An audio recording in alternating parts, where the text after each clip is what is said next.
ఇప్పుడు ఏ నేరస్తుడైనా ఏ అనుమానితుడైనా చట్టం దృష్టికి వచ్చినప్పుడు చట్టం తన పని తాను చేసుకెళ్తుంది. అయితే ఈ తీసుకెళ్ళే ప్రాసెస్లో ఎవరి పైన అతను అన్యాయం చేశాడా, లేకపోతే మాటలన్నాడా, లేకపోతే ఆరోపణలు చేశాడా అనే దాన్ని బట్టి ఆ విచారణ యొక్క ఇంటెన్సిటీ ఉంటుంది. ఇప్పుడు అతను ఇప్పటి వరకు చిన్న చిన్న చిన్న చిన్న చేపల్ని, పిత్తపరిగిల్ని, వాళ్ళని వీళ్ళని అలాంటి వాళ్ళందరి జోలికి వెళ్ళి నోటికి పని చెప్పి అసలు విషయం కన్నా బూతులు ఎక్కువ మాట్లాడి ఒక సెన్సేషనల్గా మాట్లాడడాన్ని అతను అంటే ఒక రకమైన అటెన్షన్ గ్రాప్ చేయడం కోసం ఒక రకమైన మాటకారితనాన్ని అతను ఎన్నుకున్నాడు తన స్ట్రాటజీగా. ఎన్నుకొని ఒక హాస్యభరితంగా మాట్లాడటం, ఒక గోదావరి జిల్లా యాస మాట్లాడటం, పైగా చాలా అమాయకుడు, నోట్లో ఏలు పెడితే కొరకలేడు, పాపం ఉన్నదొన్నట్టు మాట్లాడేసే రకము అన్నట్లు. ఇప్పుడు కొన్ని సినిమాల్లో విలన్స్కి కొడుకులు పుడతా ఉంటారు. రావు గోపాలరావుకి సత్యనారాయణ కొడుకుగా ఉన్నప్పుడు రావు గోపాలరావు విలనిజంలో చేసిన పనులన్నిటినీ ఈ అమాయకుడైన కొడుకు బయట పెడుతుంటాడు అనమాట. అంటే ఒక రకమైన బాడీ లాంగ్వేజ్ సెట్ అయి ఉంటుంది. అట్లా ఇతను ఒక బాడీ లాంగ్వేజ్ని సెట్ చేసుకున్నాడు. నా అన్వేషణ అనే నా అన్వేషణ ప్రపంచ యాత్రికుడు అని ఒక పెద్ద ట్యాగ్ లైన్ పెట్టుకొని అతను ఎన్నుకున్న విధానం ఏంటి అంటే, ఎవరు బాధపడినా నాకు సంబంధం లేదు, ఎవరు ఏడ్చినా నాకు సంబంధం లేదు, ఎవరు ఆత్మహత్య చేసుకున్నా నాకు సంబంధం లేదు, ఏమైనా నాకు సంబంధం లేదు. నాకు కావాల్సిందేంటి, నేను పెట్టే వీడియోని ఎంత ఎక్కువ మంది చూస్తారు, దాని ద్వారా నాకు ఆ వ్యూవర్షిప్ ద్వారా నాకు డబ్బులు ఎంత వస్తాయి అని చెప్తున్నాడు అనేదే అతని ఉద్దేశం. పైగా అతను చెప్తున్నాడు కూడా, నాకు పలానా వీడియోకి ఇన్ని డబ్బులు వచ్చినాయి, నేను పలానా దేశం వెళ్ళాలనుకుంటున్నాను, ఆ దేశం వెళ్ళడం కోసం అయ్యే ఖర్చు డబ్బులు ఏవైతే ఉన్నాయో ఆ డబ్బులు నేను ఈ వీడియోల ద్వారా సంపాదించాలనుకుంటున్నాను, నాకు మీరు లైకులు కొట్టండి అని ఓపెన్గా చెప్తున్నాడు అతను. అంటే డబ్బు సంపాదించడానికి ఈ మార్గాన్ని ఎన్నుకున్నాడు. ఇప్పుడు రోజు ఒకే రకమైన వీడియోలు పెట్టారనుకోండి, ఎవరు చూస్తారు? చూడరు. ఒకే రకంగా మాట్లాడుతున్నాడు అనుకోండి, డిఫరెంట్ పీపుల్ పట్ల గురించి కూడా ఒకే రకంగా మాట్లాడుతున్నాడు అనుకోండి, చూడరు. సంథింగ్ స్పెషల్ లాగా ఉండాలి. ఆ సంథింగ్ స్పెషల్ ఏంటి అంటే బూతులు నా స్పెషాలిటీ. ఆ బూతులు నా స్పెషాలిటీ అనే విషయంలో అతను ఎవరెవరిని ఎన్ని రకాల బూతులు మాట్లాడాడు, ఎవరెవరిని ఎలా మాట్లాడిస్తున్నాడు. ఇప్పుడు అన్వేష్ ఒక్కడు కాదు, అన్వేష్ వెనక ఒక బృందం ఉంది, ఒక పెయిడ్ ఎంప్లాయీస్ ఉన్నారు. ఈ పెయిడ్ ఎంప్లాయీస్ పని ఏంటి అంటే, నా అన్వేషణ వీడియో ఒకటి బయటికి రిలీజ్ అవ్వగానే ఎవరైతే కామెంట్లు పెడతారో ఆ కామెంట్లు పెట్టిన వాళ్ళని తిట్టడానికి ఈ ఎంప్లాయీస్ వస్తారు బయటికి. వచ్చి ఇంకా నానా బూతులు అనమాట. అవి ఎలాంటి బూతులు అంటే, వాళ్ళకే డైరెక్ట్గా ఫోనులు చేసి వాళ్ళని కూడా బెదిరించి తిట్టిన సందర్భాలు కూడా ఉన్నాయి. ఇలాంటి ఒక సందర్భంలో ఒక అమ్మాయి హైదరాబాద్లో కేసు పెట్టింది నా అన్వేషణ మీద. కేసు పెడితే ఎవరి మీద పెట్టింది? ఒక 10 మంది పేర్లు ఇచ్చింది. తనని ఆన్లైన్ వేదికగా ఆన్లైన్లో బూతులు తిట్టిన వాళ్ళ పేర్లు ఇచ్చింది పోలీస్ డిపార్ట్మెంట్కి. ఇప్పుడు కేసు జరుగుతుంది. అయితే ఈ కేసు జరుగుతూ ఉంటే సైబర్ క్రైమ్, అది సైబర్ క్రైమ్ కింద కేసు పెట్టింది. కేసు పెట్టినప్పుడు ఇంకొక ఛానల్ వాళ్ళతో మాట్లాడుతూ నా అన్వేషణ ఆ ఇంటర్వ్యూ మధ్యలో ఈ కేసు పెట్టిన అమ్మాయిని బూతులు తిట్టాడు. ఏది ఇంటర్వ్యూలో. నేనైతే చెప్పను, ఎవరికి వాళ్ళు ఊహించేసుకోండి. ఆ బూతులు మాట్లాడి ఆ అమ్మాయి పేరు తీసుకుని వచ్చాడు. పేరు తీసుకుని వస్తే ఆ అమ్మాయి వెంటనే ఏం చేసిందంటే, ఆ ఛానల్ అతనికి ఫోన్ చేసి, చూడండి నా పేరు అతను తీసుకురావడం అనేది కరెక్ట్ కాదు, మీరు ఇంటర్వ్యూ చేసుకుంటున్నారు చేసుకోండి, నా పేరు ఇలా బయటికి తీసుకురావడాన్ని నేను ఒప్పుకోను, అది డిలీట్ చెయ్యండి అని చెప్పి ఛానల్ ఓనర్కి ఫోన్ చేసి అడిగింది. అడిగితే డిలీట్ చేశాడు అతను. వేదాను మీడియాలో అతను చెప్పగానే, అంటే ఒకవేళ అతను వింటాడో వినడోనని ఆ అమ్మాయి నాకు ఫోన్ చేసి కొంచెం మీరు వేదాంతో చెప్పండి, వేదాంతో ఇట్లా నా పేరు తీసుకొచ్చారు, ఎందుకంటే నేనేమి పెద్ద ఈ సోషల్ మీడియాలో వచ్చే అమ్మాయిని కాదు, నా మానాన్ని నేనేదో చదువుకుని ఉద్యోగం కోసం ట్రై చేసి నేను నా కష్టాలేవో నేను పడుతున్న మనిషిని, నాకు ఫ్యామిలీ కూడా ఉంది, నేను ఇట్లాంటి రచ్చలోకి నాకు లాగొద్దు అని అంటే, సరే నేను కూడా ఫోన్ చేసి చెప్తే, అమ్మ మీరు చెప్పారంటే ఇంక నేను అస్సలు ఊరుకొని ఖచ్చితంగా తీసేస్తానన్నాడు. ఇమ్మీడియట్గా తీసేశాడు. తీసేస్తే ఇప్పుడు ఆ కేసు కోర్టులో జరుగుతుంది కదా, అదే మనుషులు ఎక్కడ ఎవ్వరు మాట్లాడినా కానీ కింద బూతులు పెట్టేస్తారు. నన్ను ఎన్ని బూతులు కామెంట్స్ రూపంలో పెడితే, నేను కామెంట్స్ ఎప్పుడు తొందరగా చూడను, నాకు 2-3 ఫోన్లు చేసి చెప్తే నేను కామెంట్స్ చూశాను. కామెంట్స్ చూస్తే కొంచెం చికాగ్గా అనిపించింది. పోనీ పిల్ల వెధవ వీడు నన్నేం చేస్తాడు, ఏనుగులు వెళ్తుంటే కుక్కలు మురుగుతాయి అనే ఒక కామెంటే కదమ్మా పెట్టగలడు, కామెంటే పెట్టగలడు. నేను కనీసం 10 ఛానల్స్లో నేను ఛాలెంజ్ చేశా, నీకు దమ్ము ఉంటే ధైర్యం ఉంటే నువ్వు హైదరాబాద్ రా, నువ్వు మాట్లాడిన బూతులు నువ్వే మీటింగ్ అరేంజ్ చేసుకో, నేను వచ్చి నువ్వేమేం మాట్లాడావు, ఎవరెవరిని ఎలా తిట్టావో నేను చెప్తా, అన్వేష్ మాట్లాడింది కరెక్టు అంటే నేను ఇంక అసలు మీడియాలో ఉండను, నువ్వేం చేస్తావో నీ శిక్ష కూడా నువ్వే వేసుకో అని నేను ఛాలెంజ్ చేస్తే రాడని నాకు తెలుసు. కానీ నేనెంత డిటర్మినేషన్తో ఉన్నానో తెలియడం కోసం నేను ఛాలెంజ్ చేస్తున్నా. వాడు రాడు, వాడిపైన లుకౌట్ నోటీస్ కూడా ఉంది.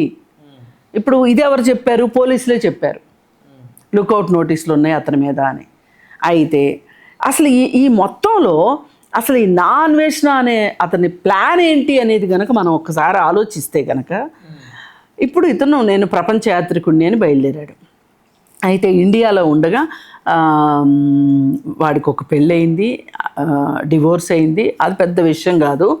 సరే ఆ తర్వాత వీడేదో బ్యాంకుని ఏదో మోసం చేసిన దాని తాలూకు కేసు ఒకటి ఉందంటున్నారు. అది నాకు అంటే అతని వ్యతిరేకులు చూడటం, నేనైతే డీటెయిల్స్లోకి వెళ్ళి నేను చూడలేదు, నాకు తెలీదు. అయితే వీడు వెళ్ళాడు, దేశాలు తిరుగుతూ ఉన్నాడు. ఇప్పుడు వీడు చేసే ఈ దేశాలు తిరిగేటప్పుడు చైనా వెళ్ళాడు అనుకోండి, అక్కడ వాళ్ళకి తెలుగు రాదు, వీడు వాళ్ళతో చైనా అమ్మాయిలతో తెలుగులో మాట్లాడతాడు. అతను మాట్లాడే మాట ఏంటి అంటే, ఫస్ట్ అబ్బాయిలు కూడా ఉంటారు వేరే దేశాల్లో, అబ్బాయిలతో ఇంటర్వ్యూలు చేయటం కంటే కూడా అమ్మాయిలతో ఇంటర్వ్యూలు చేయడానికి అతను ఎక్కువ ప్రిఫరెన్స్ ఇస్తాడు. ఇచ్చి మనకి ఎక్స్ప్లెయిన్ చేస్తూ ఉంటాడు, ఈ గుంట ఉంది చూశారు అని, ఈ గుంటలు డబ్బులు ఇస్తే వచ్చేస్తారు, మీరు నాకు నా వీడియోలు చూస్తే గనక డబ్బులు వస్తే గనక నేను వీళ్ళతో ఎంజాయ్ చేస్తాను. అసలు బాగా పూర్వరంగంలో చూసుకుంటే గనక ఇతను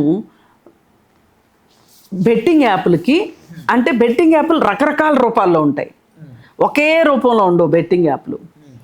అలాంటి బెట్టింగ్ యాప్లకి అడ్వర్టైజ్మెంట్ ఇచ్చాడు. అడ్వర్టైజ్మెంట్ ఇస్తే యాజ్ ఎ ఇన్ఫ్లుయెన్సర్గా ఆడండి, మీరు ఆడండి, నేను ఆడాను, నాకు డబ్బులు వచ్చినాయి, ఈ డబ్బులతోటి నేను ఏం చేశాను అంటే, నేను ఇందాక నేను చెప్పాను కదా, పద్దాక నా జాతిని నేను కించపరుచుకోవటం నాకు ఇష్టం లేదు, వాళ్ళతోటి నేను ఎంజాయ్ చేశాను అని చెప్పి అతని లాంగ్వేజ్లో ఆటలాడతాడు.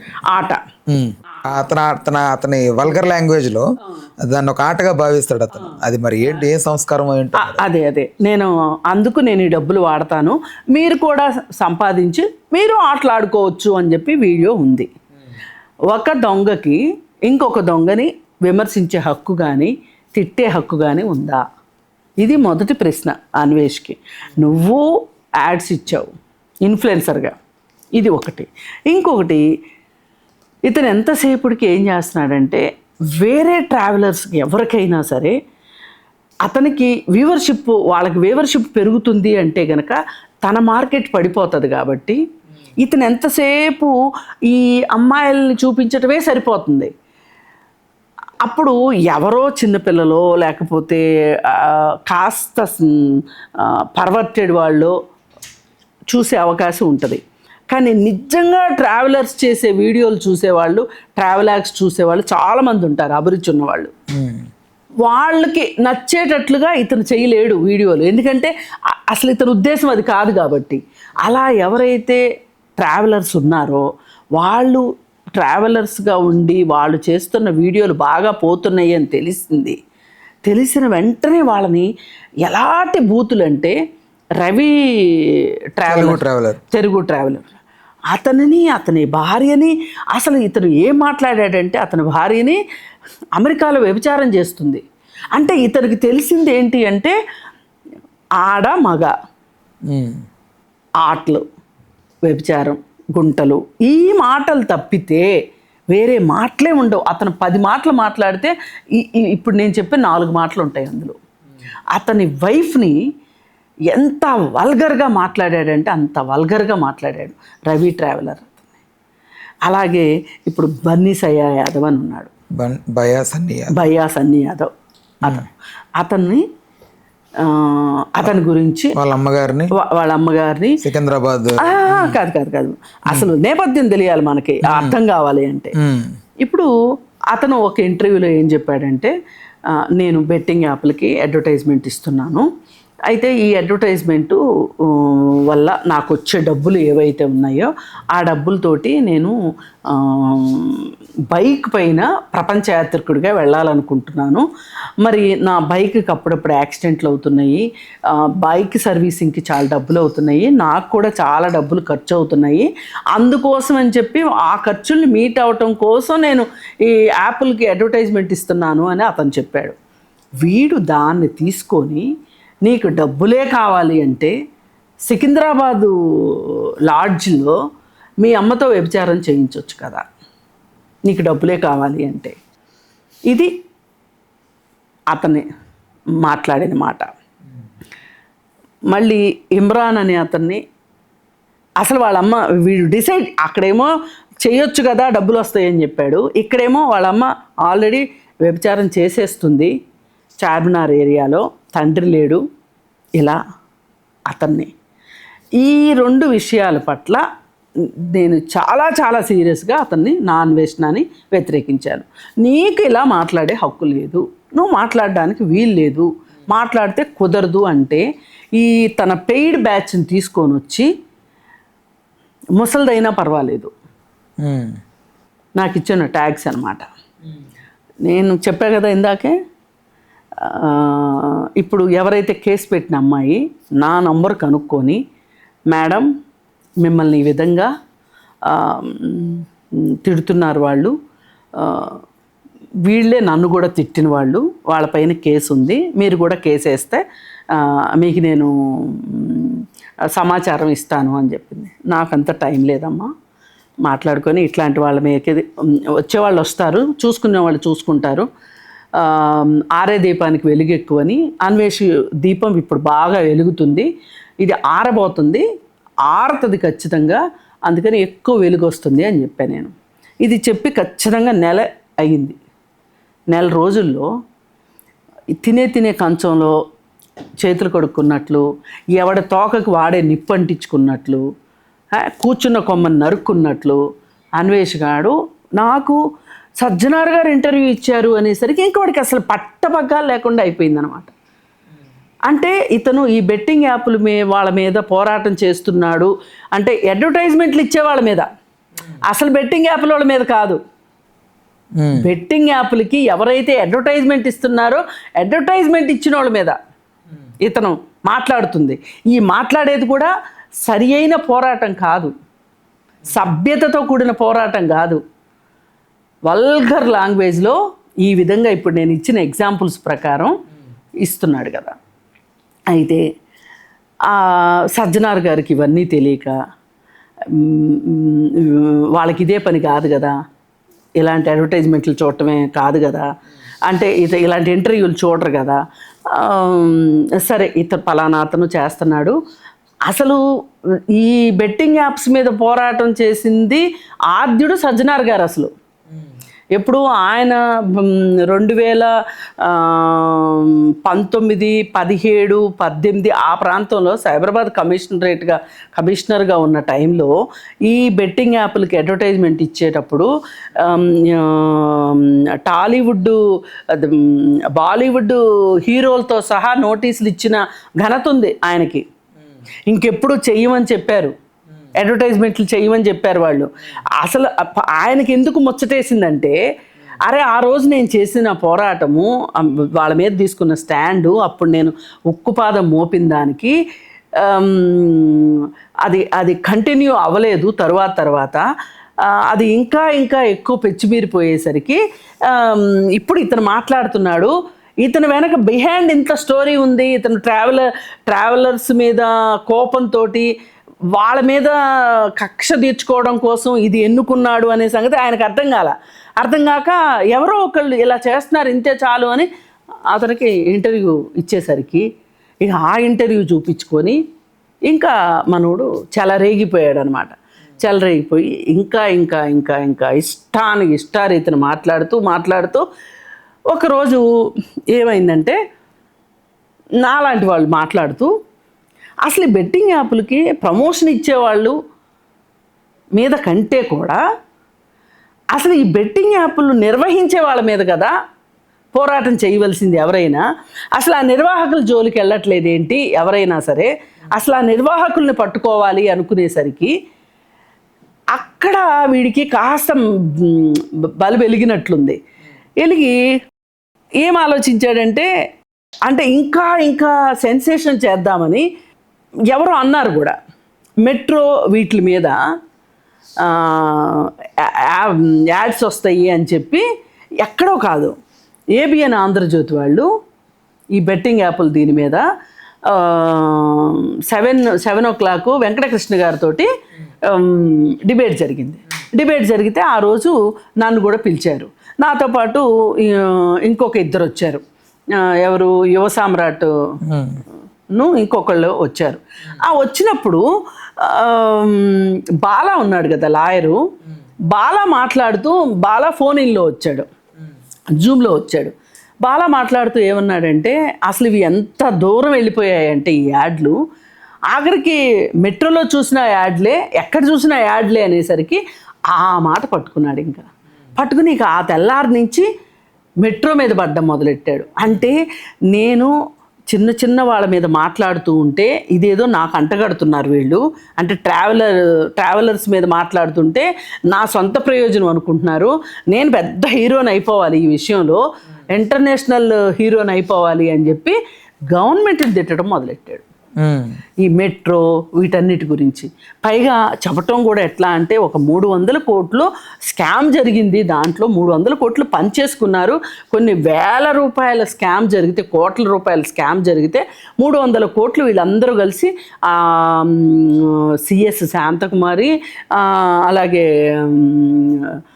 మెట్రో ఎండి రెడ్డి గారు, ఇంకా పేర్లు పెట్టి రోజుకో వీడియో చేస్తుంటే, ఒక్కొక్క వీడియో పైగా చెప్తున్నాడు కూడా, నేను దీనిలో ఇన్ని లక్షల లైక్ ఎక్స్పెక్ట్ చేస్తున్నాను, మీరందరూ లైక్ చేయాల్సిందే. అంటే ఒక రకమైన వాతావరణాన్ని సృష్టించుకుంటున్నాడు అతను. అంటే ఇప్పుడు జనాలకు కూడా చూసే వాళ్ళకి ఏమనిపిస్తుంది, ఎప్పుడైనా మన సోషల్ మీడియాలో కూడా గవర్నమెంట్కి ఫర్గా ఉన్న ఛానల్స్ ఎప్పుడు కూడా లైమ్ లైట్లో ఉండవు. గవర్నమెంట్ని విమర్శించే ఛానల్స్, యాంటీ గవర్నమెంట్ ఉన్న వాటికే ఎవరైనా చూస్తారు. అరే మేము అనలేని మాటనే వాళ్ళు అంటున్నారు, మాకు గొంతు లేదు వాళ్ళకి గొంతు ఉంది. ఈ ఉద్దేశంలో ఏం జరుగుతుందంటే, సాక్షాత్తు గవర్నమెంట్ని కూడా తిడుతున్నాడంటే వీడు మామూలుడు కాదు. ఇక వీడు మాట్లాడిన బూతులు గీతులు అన్నీ గాలికి వెళ్ళిపోయేసరికి ఇంకా అందరూ దీనిలో ఐఏఎస్ ఇన్వాల్వ్ అయ్యారమ్మా. మామూలుగా దీనిలో 7-8 మంది సభ్యులు ఉంటారు దీన్ని యాక్సెప్ట్ చేయడానికి. మెట్రోకి సంబంధించి ఆ బ్రాండింగ్ 8 మందిని లాగాడు అతను, లిస్ట్ అవుట్ చేశాడు.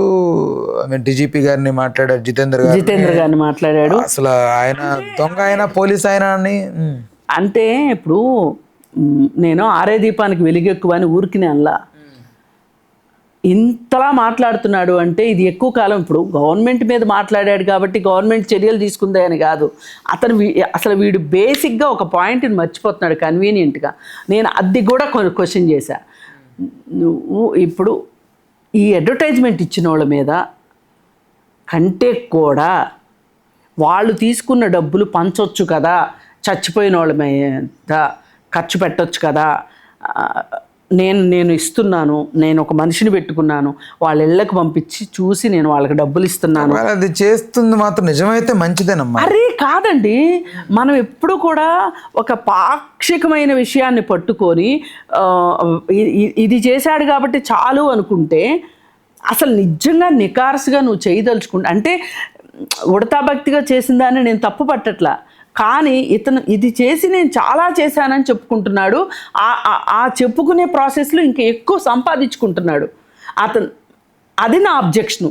ఇప్పుడు పేలాలు తినటం తప్పు కాదు, కానీ ఎక్కడ పేలాలు తినాలి? పీనుగుల మీద పేలాలు తినాల్సిన అవసరం లేదు కదా. వీడు పీనుగుల మీద పేలాలు ఏరుకుంటున్నాడు, అది అబ్జెక్షన్ ఇక్కడ. ఈ పీనుగుల మీద పేలాలు ఏరుకునే ప్రాసెస్లో వీడు ఒక బూతుని సమాజంలో విస్తరింపజేస్తున్నాడు. అది ఇతని మీద నా అబ్జెక్షను. అలా కాకుండా నీకు లాయర్లు ఉన్నారు, నాకు డబ్బులు ఉన్నాయి అంటున్నావు, నాకు ఒక బృందాలు ఉన్నాయి అంటున్నావు, మీ అందరూ కలిసి అసలు ఈ బెట్టింగ్ యాప్లు తయారు చేస్తున్న వాళ్ళు ఎవరు? బెట్టింగ్ కంపెనీలు పర్మిషన్స్ గవర్నమెంట్ ఎలా ఇస్తుంది? ఇప్పుడు మెట్రోలో ఒక యాడ్ వెయ్యాలి అంటే వాళ్ళకి ఒక లీగల్ టీం ఉంటుంది. ఆ లీగల్ టీం కూర్చొని ఈ యాడ్ వేసినందువల్ల మనకి భవిష్యత్తులో ఏమైనా లీగల్ ప్రాబ్లమ్స్ వస్తాయా అని చూస్తారు. అట్లాగే ఇప్పుడు చిరంజీవి గారు ఒక యాడ్ ఇవ్వాలి అనుకోండి, ఆయన ఫస్ట్ సంప్రదించేది ఏంటి అంటే అసలు ఈ యాడ్ లీగలా ఇల్లీగలా, నాకేమైనా లీగల్ ప్రాబ్లమ్స్ వస్తాయా అని లీగల్ టీంని సంప్రదించి అగ్రిమెంట్ తయారు చేసుకునేటప్పుడు కూడా వాళ్ళు ఇచ్చిన అగ్రిమెంట్ని వీళ్ళ లాయర్ల బృందం చూసి మనకేమీ ఇబ్బంది ఉండదు అన్నప్పుడు మాత్రమే అడ్వర్టైజ్మెంట్ ఇస్తారు. అలాంటిది ఒక గవర్నమెంట్ సంస్థ ఒక యార్డ్ తీసుకుంటుంది అంటే ఎంత క్రాస్ వెరిఫికేషన్ చేస్తారండి వాళ్ళు, ఎంత చెక్ చేస్తారు? ఇల్లీగల్ బెట్టింగ్ యాప్స్ని వాళ్ళు ప్రమోట్ చేస్తారా? ఇక్కడ ఏం జరుగుతుందంటే బెట్టింగ్ యాప్లు 2 రకాలు ఉన్నాయి.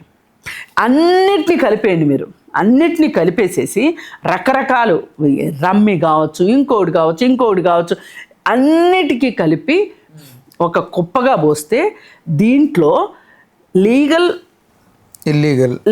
బెట్టింగ్ యాప్లు అంటే గవర్నమెంట్ దగ్గర నుంచి లైసెన్స్ తీసుకున్న యాప్లు కొన్ని ఉంటాయి, అప్రూవ్డ్వి, లైసెన్స్ లేకోకుండా ఉండేవి ఉంటాయి. మీకు అర్థమయ్యేది చెప్పాలంటే లిక్కర్ షాపులు ఉంటాయి, గవర్నమెంట్కి ట్యాక్స్ కడుతూ లైసెన్స్ తీసుకొని నడిపే లిక్కర్ షాపులు ఎన్ని ఉంటాయో వాటికి సమాంతరంగా బెల్ట్ షాపులు అన్నీ ఉంటాయి. ఈ బెల్ట్ షాపుల వల్ల ప్రభుత్వానికి ఆదాయం రాదు. ఈ దీనిపైన వచ్చే లాభాలన్నీ కూడా గవర్నమెంట్కి ట్యాక్స్ కట్టుకోకుండా ఈ లిక్కర్ షాపుల వాళ్ళు బ్లాక్ మనీ కింద తీసుకుంటారు. అలాగే ఈ వీటిల్లో కూడా కొన్ని గవర్నమెంట్ దగ్గర అప్రూవల్ పొంది లైసెన్స్డ్ యాప్లు కొన్ని ఉన్నాయి. వీళ్ళు ట్యాక్స్ కడతారు వాళ్ళకు వచ్చే డబ్బుల మీద. జిఎస్టీ 18% కడతారా 28% కడతారా నాకైతే ఐడియా లేదు, కానీ ట్యాక్స్ కడతారు. కానీ వీటిని ఆధారంగా చేసుకుని కొన్ని ఈ బెట్టింగ్ యాప్లు ఎట్లా తయారవుతాయి అంటే, ఇప్పుడు ఆనంద్ అని ఉందనుకోండి, ఆనంద్ అనేవాళ్ళు బెట్టింగ్ యాప్కి అడ్వర్టైజ్మెంట్ కోసం అని చెప్పి లైసెన్స్ తీసుకుంటారు. వీళ్ళు ఏం చేస్తారు, ఈ ఆనంద్ స్పెల్లింగ్లో ఒక లెటర్ ఎక్స్ట్రా చేస్తారు. దీన్ని క్లోనింగో ఏదో అంటారంట. చేసి ఆ యాప్ కూడా బయటకు వచ్చేస్తే ఇప్పుడు మన సొసైటీలో నంబర్ 1 అడ్వర్టైజ్మెంట్ ఇచ్చేవాళ్ళు, నంబర్ 2 అడ్వర్టైజ్మెంట్ ఇచ్చేవాళ్ళు 2 రకాలు ఉంటారు. నంబర్ 1 ఎవరు అంటే అమితాబ్ బచ్చను, షారూఖ్ ఖాను, సచిన్ టెండూల్కరు, ఇలాంటి పెద్దవాళ్ళు. ఇక్కడ రానా లేకపోతే మహేష్ బాబు ఇట్లాంటి వాళ్ళు, వీళ్ళు నంబర్ 1 అంటే ఏమనాలి, టైర్ 1 అనాలేమో, పెద్దవాళ్ళు వీళ్ళందరూ ఏం చేస్తారంటే వాళ్ళకున్న లీగల్ టీములు పెట్టుకుని లీగల్ టీంకి ఇచ్చి ఇది మనం చెయ్యొచ్చా లేదా అనేది చూసుకుని వెరిఫికేషన్ చేసుకుని అడ్వర్టైజ్మెంట్ ఇస్తారు వాళ్ళు. ఇంకా సెకండ్ కేటగిరీ వాళ్ళు ఉంటారు, ఈ బిగ్ బాస్ నుంచి బయటకు వచ్చిన వాళ్ళు, అలాగే రియాలిటీ షోల్లో మంచిగా పాపులారిటీ ఉన్నవాళ్ళు, ఈ సోషల్ మీడియాలో ఇన్ఫ్లుయెన్సర్లు, ఇట్లాంటి వాళ్ళందరూ ఈ యాడ్లకి వస్తుంది. అంటే ఈ అప్రూవ్డ్ కాని బెట్టింగ్ యాప్స్కి వీళ్ళు అడ్వర్టైజ్మెంట్ ఇస్తారు. ఎందుకు ఇస్తారు అంటే వీళ్ళు చేసే పని కంటే ఎక్కువ డబ్బులు వస్తాయి వీళ్ళకి. లీగల్ టీంలు వాళ్ళు ఇస్తున్నారు కాబట్టి ఇప్పుడు వాళ్ళ చాటును దాక్కోవచ్చు అని వీళ్ళు అనుకుంటారు. కానీ నిజంగా స్క్రూట్నీ అంటూ వస్తే గనక, జరిగితే గనక రానా బయటపడతాడు, మహేష్ బాబు బయటపడతాడు, సచిన్ టెండూల్కర్ బయటపడతాడు, సోనూ సూద్ బయటపడతాడు, అమితాబ్ బచ్చన్ బయటపడతాడు. ఎందుకు బయటపడతారు వాళ్ళు లైసెన్స్డ్ యాప్లకి అడ్వర్టైజ్మెంట్ ఇచ్చారు. ఇప్పుడు వీళ్ళు ఉన్నారు, ఈ సోకాల్డ్ బ్యాచ్ ఉంది కదా, హర్ష సాయి కావచ్చు, ఇట్లాంటి వీళ్ళందరూ కూడా లైసెన్స్ లేని యాప్లకి అడ్వర్టైజ్మెంట్ ఇస్తున్నారు. ఇప్పుడు వీడు 2 రకాల పోరాటం చేయాలి. ఒకటి, అసలు బెట్టింగ్ యాప్లే వద్దు ఈ దేశంలో అని పోరాటం చెయ్యాలి ఒకటి. రెండోది, ఇలాంటి 2 రకాల బెట్టింగ్ యాప్లు ఉన్నాయి, మీరు అనవసరంగా ఇరుక్కుంటారు అని వాళ్ళకి అవేర్నెస్ ఇవ్వాలి. అది ఇది కాదు అనుకుంటే, నీకు చేతనైతే నువ్వు నిజంగా మనగాడివి అయితే గనక, మంచి ఆటగాడివే గనక అయితే గనక జనాలందరికీ ఇన్ఫ్లుయెన్స్ చేసి వాళ్ళకి అవేర్నెస్ ఇచ్చి వాళ్ళని ఇన్ఫ్లుయెన్స్ చెయ్యి. ఎవరు వద్దన్నారు? మంచి పని చేస్తానంటే ఎవరు వద్దంటారు? ఇంత చరిత్ర ఉంది ఈ బెట్టింగ్ యాప్ల్లో. అయితే ఇప్పుడు అసలు బెట్టింగ్ యాప్లు ఎవరు నిర్వహిస్తున్నారు, అసలు ఓనర్స్ ఎవరు అంటే ఇంతకుముందు కూడా మనం మాట్లాడుకున్నట్టున్నాం. నెదర్లాండ్స్లో దీని ఆఫీస్ ఉంది, ఇక్కడ లేదు. ఈ సంగతి వాడు కూడా చెప్పాడు నిన్న ఇంటర్వ్యూలో, ఎవరితో TV5 ఇంటర్వ్యూ ఆయనతోటి. దాని ఆఫీస్ ఉండదండి, ఇక్కడ ఉండదండి, ఇండియాలో ఉండదండి, వేరే దేశంలో ఉంటుందండి, మనం కేసు వేయాలంటే అక్కడ దాకా వెళ్ళాలండి, అదండి ఇదండి అని చెప్పుకుని వచ్చాడు. అంటే వీడికి ఇన్ఫర్మేషన్ అయితే ఉంది, కానీ దాన్ని తొక్కిపెట్టి అసలు ఇది గుజరాత్ కంపెనీలు వాళ్ళే, గుజరాత్ రాష్ట్రం వాళ్ళ కంపెనీలు ఇవి. ఆ కంపెనీ పేరు నాకు ఐడియా లేదు, కానీ దాని ఓనర్ పేరు షా, అంటే అమిత్ షా కాదు, ఒక షాస్ ఫ్యామిలీకి సంబంధించిన గ్రూప్ ఇది.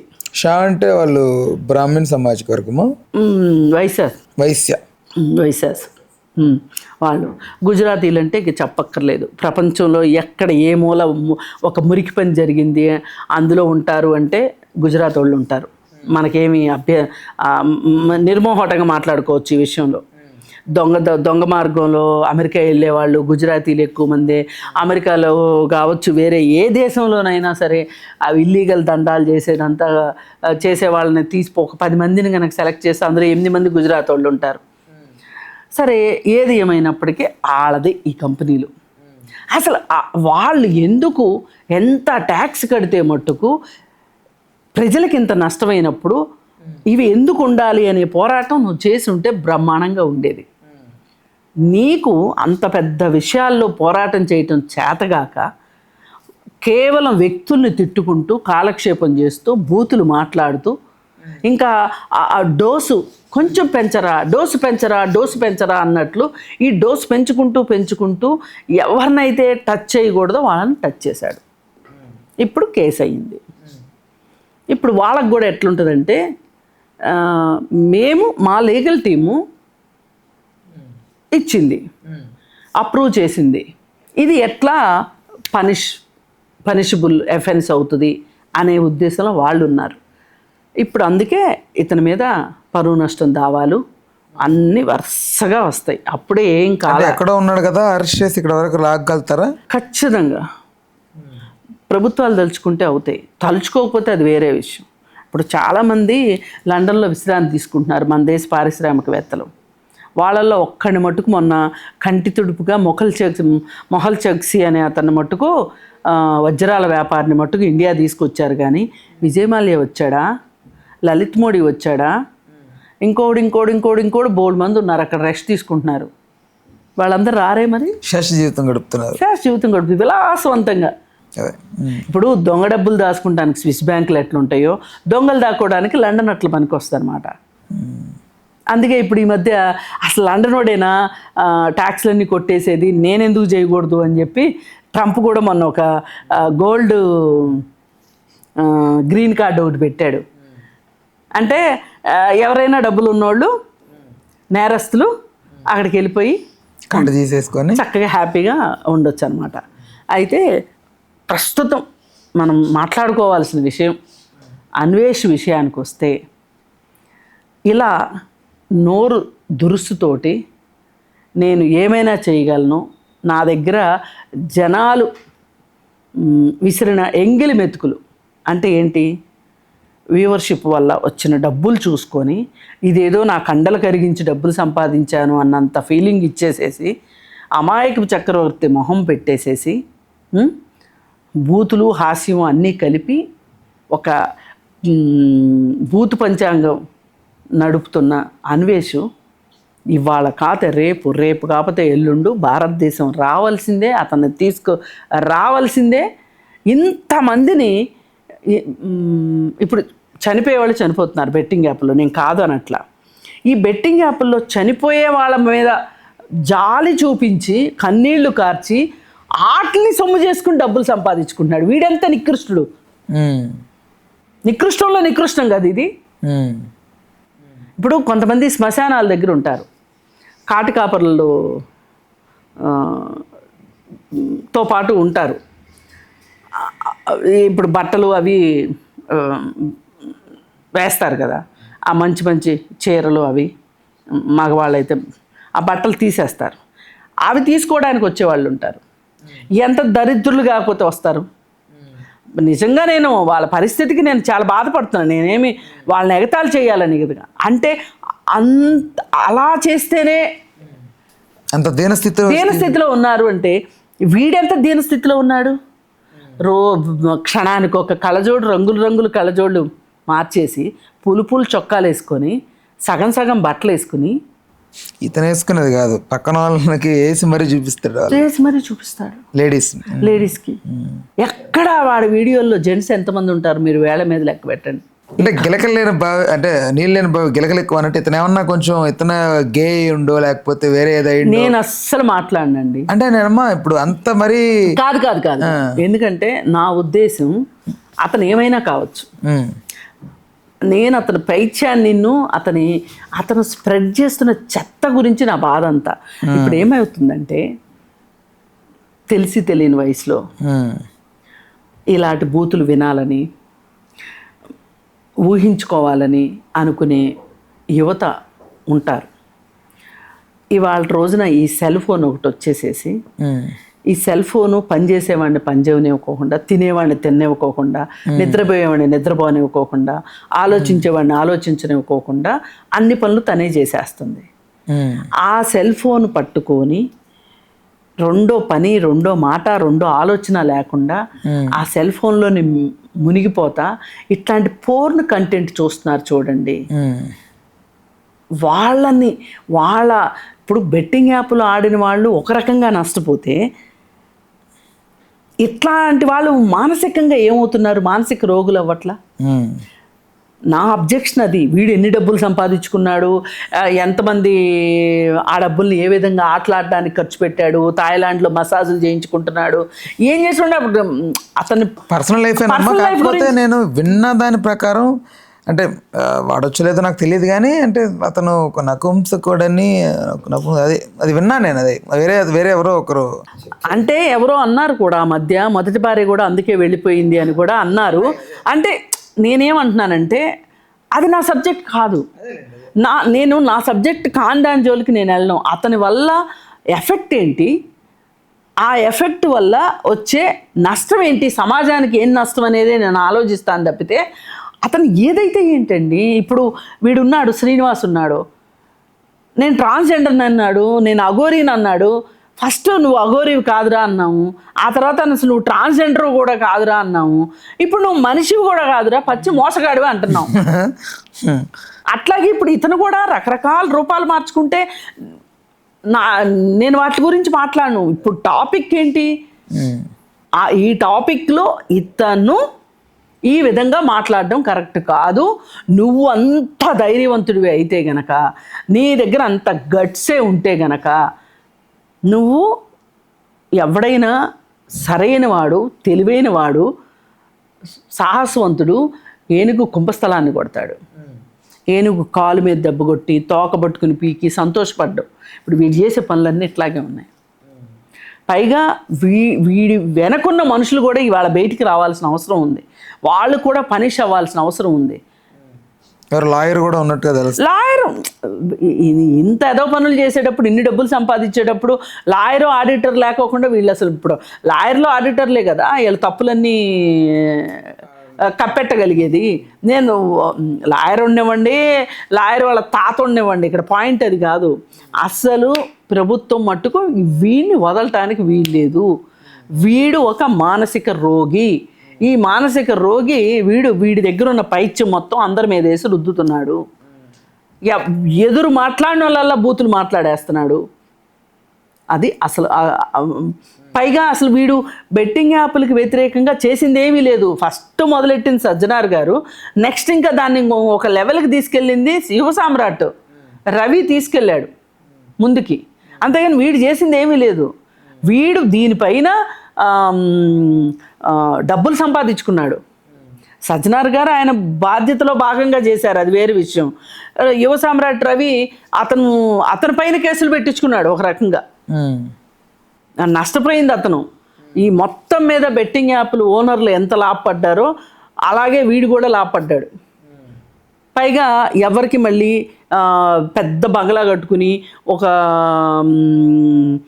ఏదైతే దిష్టి బొమ్మ ఒకటి పెట్టుకుంటారే జనాలు, అట్లా వీడికి దిష్టి తగలకుండా ఉండాలి, వీడి దృష్టిలో ఎవరు అందరూ వీడి గురించి నెగిటివ్గా ఆలోచించకూడదు అనుకుని దృష్టిలో పడకుండా ఉండటం కోసం 2 లక్షలు ఇస్తున్నా అని చెప్తున్నాడు. అసలు నువ్వు ఏదైనా పోరాటం చేయగలిగినోడు అయితే అసలు బెట్టింగ్ యాప్లో వాళ్ళు సంపాదించుకున్న డబ్బులు పంచిపెట్టు, వీళ్ళందరికీ పంచిచ్చు. చాలా డబ్బులు దేశం దాటిపోతున్నాయండి. అదెందుకు లెక్కలో దిగట్లేదు? నువ్వు తీయాలి కదా మరి. అందుకని ఏది ఏమైనా కొంతమంది పరాన్న జీవులు సమాజంలో అవకాశాల కోసం ఎదురు చూస్తూ ఉంటారు. ఒక్కొక్కళ్ళు వాళ్ళకు వచ్చిన అవకాశాన్ని బట్టి డబ్బులు దండుకోవటానికి సిద్ధంగా ఉంటారు. వాళ్ళల్లో వీడొకడు. అంతకంటే వీడిని విభిన్నంగా ఆలోచించాల్సిన అవసరం కూడా లేదు. ఎంత త్వరగా తీసుకొచ్చి ఇలా నోరెక్కువ తక్కువగా మాట్లాడితే నాలుకలు కత్తిరిస్తారు అనే సంగతి మట్టుకు అర్థం కావాలి.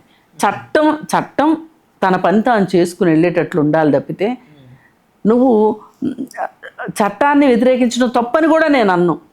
ఇప్పుడు వ్యతిరేకించాల్సిన పాయింట్ ఉన్నప్పుడు ఖచ్చితంగా వ్యతిరేకించాలి. ఇప్పుడు మనం బెట్టింగ్ యాప్లు, లీగల్ బెట్టింగ్ యాప్లు కూడా తప్పని ఎందుకు మాట్లాడుతున్నాం?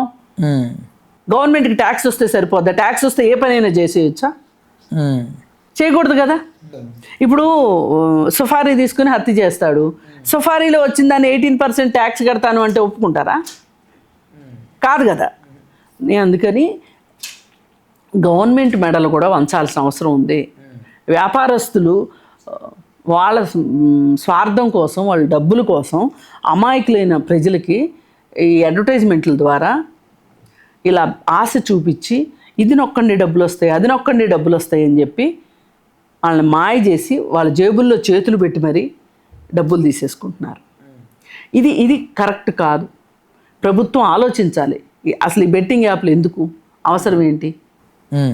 ఇప్పుడు తెలంగాణలో క్లబ్బులు లేవండి, పేకాట క్లబ్బులు లేవు. బాగా డబ్బులు ఉన్నోళ్ళు, అసలు ఏమైనా సరే ఆడాల్సిందే తప్పదు అనుకున్నోళ్ళు పక్క రాష్ట్రాలకు వెళ్ళి ఆడుకుంటున్నారు. కానీ చాలామంది పక్క రాష్ట్రం దాకా వెళ్ళలేని వాళ్ళు అయితే ఆడటం ఆపారా లేదా?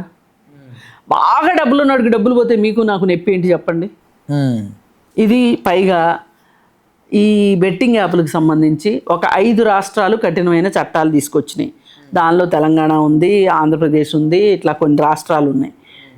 అలా కాకుండా 5 రాష్ట్రాలే కాకుండా దేశవ్యాప్తంగా ఒక మద్యపాన నిషేధం ఎట్లా అయితే ఒక్కొక్క రాష్ట్రంలో పెడితే సక్సెస్ కాదు, ఇప్పుడు ఒకప్పుడు ఆంధ్రప్రదేశ్లో మద్యపాన నిషేధం ఉంది, దానివల్ల స్మగ్లింగ్ పెరిగింది, ఉపయోగం లేకపోగా నష్టం ఇంకొంచెం ఎక్కువ జరిగింది.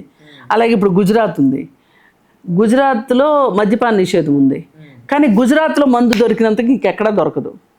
ఎక్కడ దబ్బా మందు అంటే దొంగ మందు, కల్తీ మందు ఒకటి, రెండోది దొంగతనంగా అమ్మేది, ఇలా రకరకాల స్మగుళ్ళుగా అమ్మేది, రకరకాలుగా అమ్ముతున్నారు. అందుకని ఏంటి, దేశం మొత్తం మద్యపాన నిషేధం వస్తే అప్పుడు ప్రశాంతంగా ఉంటుంది. అట్లాగే 5 రాష్ట్రాలు 3 రాష్ట్రాల్లో బెట్టింగ్ యాప్ల మీద నిషేధం చేసే కంటే కూడా దేశం మొత్తం ఒకే విధానం ఉంటే గనక దీనివల్ల ప్రజలకి నష్టం లేకుండా ఉంటుంది. ఇప్పుడు అల్టిమేట్గా ప్రజలు నష్టపోకూడదు అనేదే మనం చూడాలి. దానికోసం చర్యలు తీసుకోవాల్సిందే. అలాగే అందులో భాగంగా ఇలా అవాకులు చవాకులు పేలే వాళ్ళని సమాజంలో ఒక రకమైన, పైగా అసలు ఈ మధ్య ఇంకొకటి చేశాడు ఘనకార్యం. ఇప్పుడు అందరూ యుద్ధం గురించి మాట్లాడుకుంటున్నారు, పెహల్గాం యుద్ధం గురించి మాట్లాడుకుంటున్నారు కదా, దీనిలో ఎందుకు సొమ్ము చేసుకోకూడదు అని డిసైడ్ అయిపోయాడు వీడు. డిసైడ్ అయిపోయి ఇవాళ దేశంలో ముస్లిం తప్పు చేస్తే దాన్ని అందరు ముస్లింలకి అంటగట్టాలని చూసే కొన్ని సమూహాలు తయారైనాయి. దానిలో వీడు కూడా భాగస్వాముడైపోయి ఒక 3 ముస్లిం వాళ్ళని సెలబ్రిటీస్ని ఎన్నుకున్నాడు. ఆ 3 బిగ్ బాస్లో ఉన్నవాళ్ళు. ఈ 3 వీళ్ళే అసలు తీవ్రవాదులు, అసలు వీళ్ళే అక్కడ వెళ్ళి జనాల్ని కాల్చారు అన్నంత లెవెల్లో ఎక్స్పోజ్ చేసేసి, అసలు వీళ్ళందరికీ నాయకుడు నాగార్జున అరెస్ట్ చేయాలి, లేకపోతే నాగార్జున కాల్ చేయాలి ఏదో అన్నాడు, అరెస్ట్ చేయాలి. అసలు వీడు మాట్లాడే మాటలకి దీన్ని బట్టి అర్థం అవ్వట్లేదండి. ఈ వీడి ప్రేలాపనలో మెంటల్ ఇంబ్యాలెన్స్డ్ పర్సన్ లాగా మాట్లాడతాడు.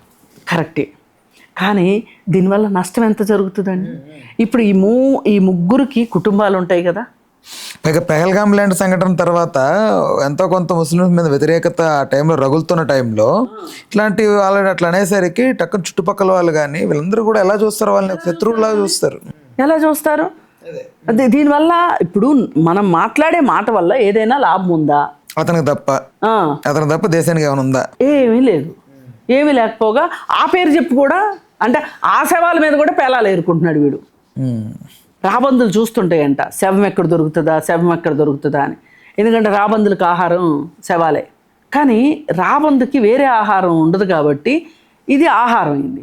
నువ్వు మనిషివి, 2 కాళ్ళు 2 చేతులు తలకాయ అన్నీ ఉన్నాయి నీకు, నువ్వు కష్టపడి డబ్బులు సంపాదించకుండా ఇట్లా పరాన్న జీవిలాగా నువ్వు ఇలా బతకటం ఎంతవరకు కరెక్ట్?